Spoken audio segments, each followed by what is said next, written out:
Hello everybody, I hope you are well and having the most wonderful day. Today I thought we would talk a little bit about journal pages and setting them up. One thing I have noticed quite a lot in the comments section in the last couple of videos is that a lot of you want to journal or Commonplace, but you're too afraid to start. And I think when it comes to starting to do something, the hardest part is sometimes just setting up your page.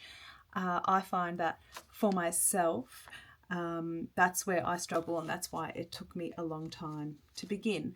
But once I kind of realized actually I'm making it a bigger deal than it is, things became easier. So I'm going to show you a very easy way to set your page up so it's pleasing or aesthetic.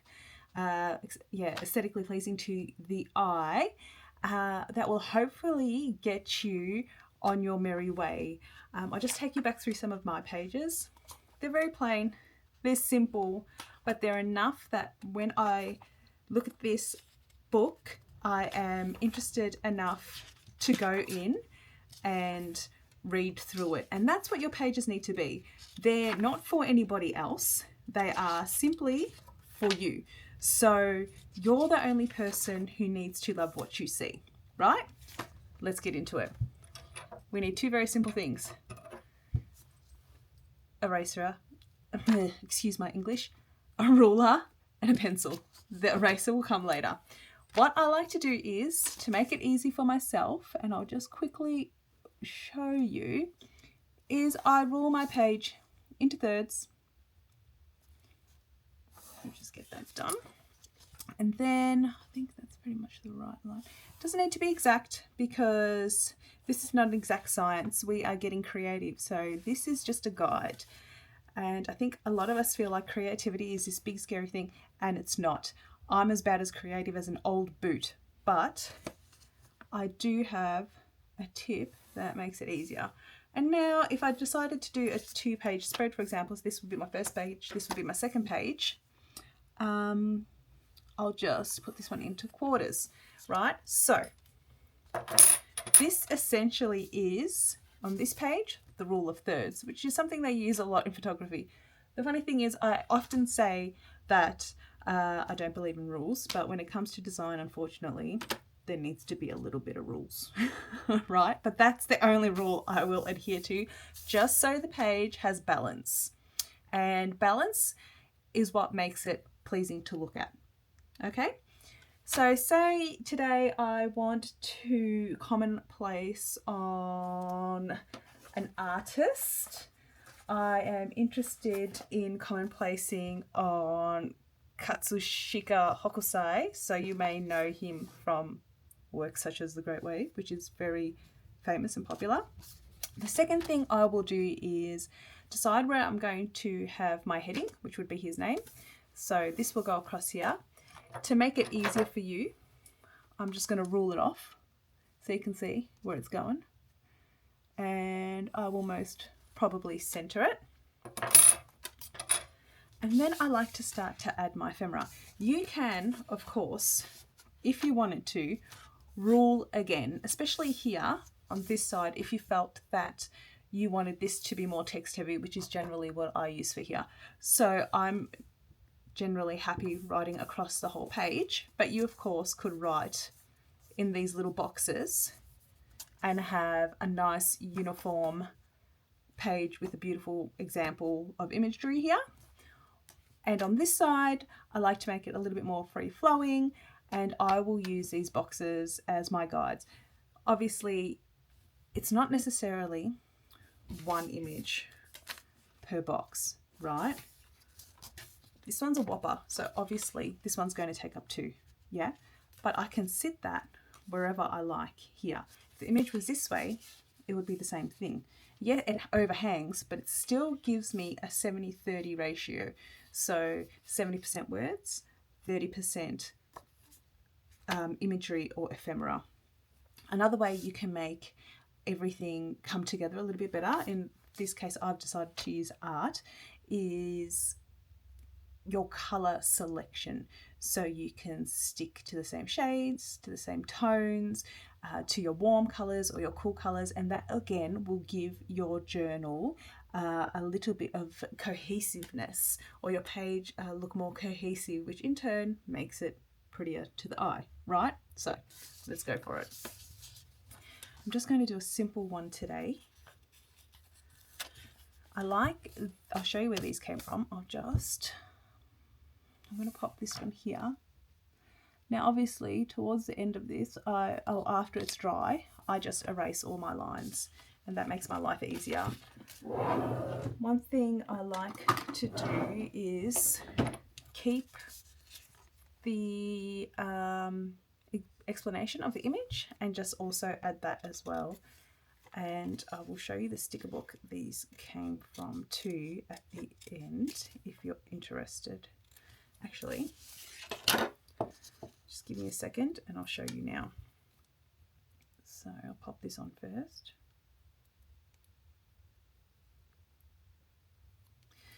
One thing about art is that it's and creativity is that it's subjective. So what's necessarily beautiful to me isn't going to be beautiful to you. However, one thing I have learned is that art and creativity especially, is like a muscle, and you can improve.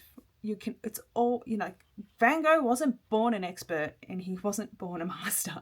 So he started drawing stick figures as well, just like I am. But with practice, we make perfect. Sure, some of it is talent, but the majority of creativity is constantly trying to improve yourself. And that's said for many things in life. So even if you don't know where to start, and yeah, your first pages are not what you wanted or envisioned, eventually they will be, because you will get there with time.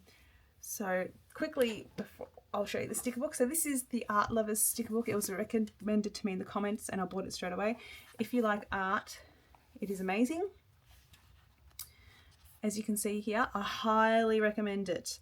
It is a beautiful book. And as I said, if you like art, you'll really enjoy it. It's so beautiful that even the back pages could probably be used in your journals and your Commonplace books and your junk journals, because it's lovely. Anyway, back to where I was before the ADHD tangent takes over. So as I was saying, for this one, I'm just going to make it very simple today, just so you can see what I mean. Usually I would like to use bigger images, but this is all I've got to work with. And I could have printed more out, but I didn't want to overfill the page, and overfilling the page can be part of the problem. I feel like less is often more when it comes to commonplace journaling, especially in the way of imagery. However, if you're junk journaling, then it's a completely different story altogether. Junk journal is a junk journal. It's meant to be a schmozzle. It's meant to be a mess. I think I'm going to pop this in the bottom, or maybe there, just to balance it out. Perhaps in the center, that would also work well. And I'm going to place it there. So I hope when I get to the end of this and you can see how it's all done, that it gives you an idea of how to start. Because sometimes just actually starting is 90% of the problem. Once you've started, it's so much easier to just continue, and ideas will come to you as you go.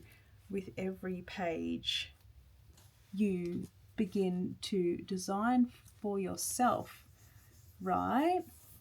So as you can see, this is very basic and very simple. Usually I write over it and I erase afterwards, which is what I'll do here. Now I'll go in with a heading. Excuse the fact that I write on the side. I don't know if it's a ADHD thing, but I always have. Today I am just using my favourite fountain pen at the moment, which is the Pilot Custom 823.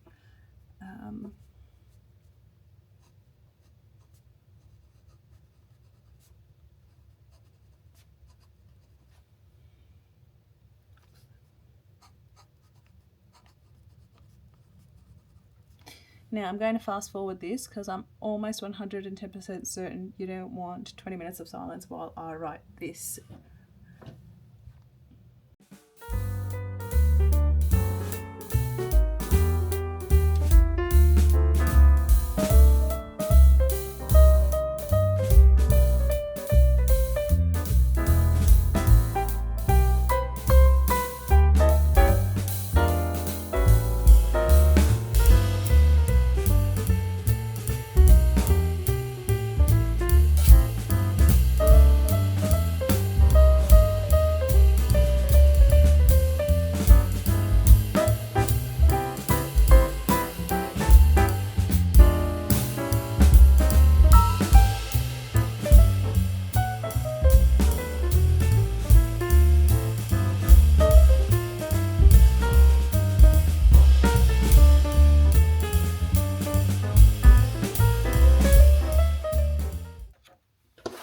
So that's what it looks like so far.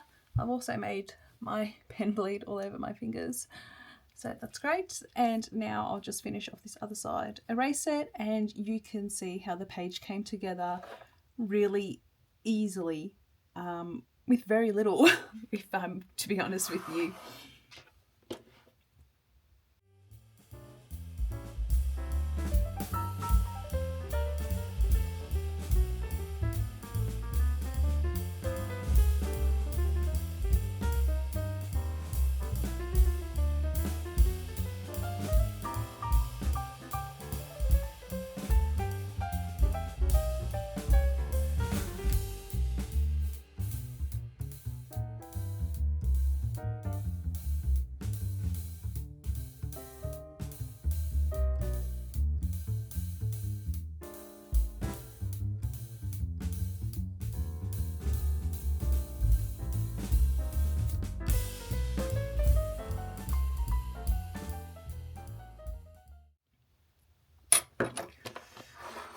Okay, so that's just a quick one, and now I'll just quickly erase.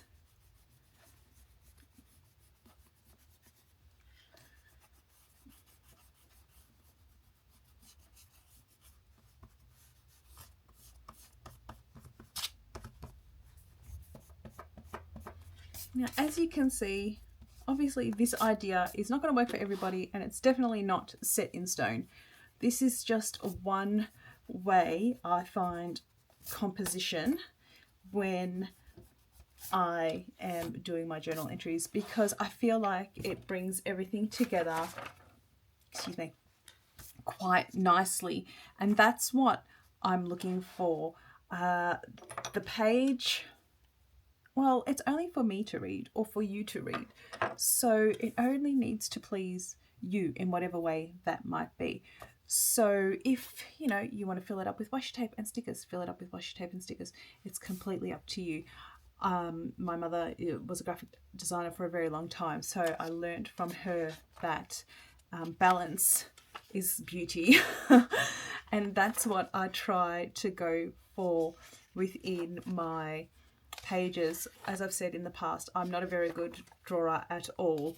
And as I've said, I've got the creativity of a boot, but I can copy and I can glue and cut with the best of them, and I surely do know how to use a sticker book, and there's nothing wrong with that, because however we enjoy this journaling hobby is very personal to us. So you just need to find what works for you. But if you're unsure and you want to start trying something and you want to get into it, but you just don't know where to start on your page, just do a grid. A grid can make things so much easier, and the beauty is, like, as you can see, I've still got a grid here. You know, you can use image, image, image, image, image, image, text, text. You know, you can have your image in the center and your text all the way around it if your image is small enough.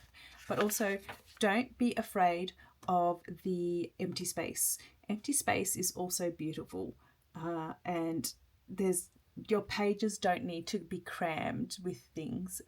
Less can definitely be more, and that's okay. It's all about what you think is lovely. But as I said, I just thought I would give you an idea of what works in a way to fake your creativity, I guess, and just a way to get you started and actually get you in your journal if you're not sure how to get in there. So I hope this helped. Obviously, it's not for those who are very artistic. I'm silently jealous of all of you if you can draw. But people like me need a little extra help sometimes. So if you want to leave any comments about how you like to set your pages up, I would love to know. As I said, I'm always here to learn from you, and already I have learned so much in the way of books to read, TV shows to watch. Merriam-Webster sends you a word of the day, which I found so amazing, and that's how I've started to use my daily pages, my daily overview in my Hobonichi. I write the word of the day in it, and I learned that from you guys. So please, as always, anything you need to tell me, I'm here to listen. I'll always respond. I love to chat. I wish you all a fantastic day. I hope that you learned something from this. Fingers crossed. And I will see you next week. Bye, guys.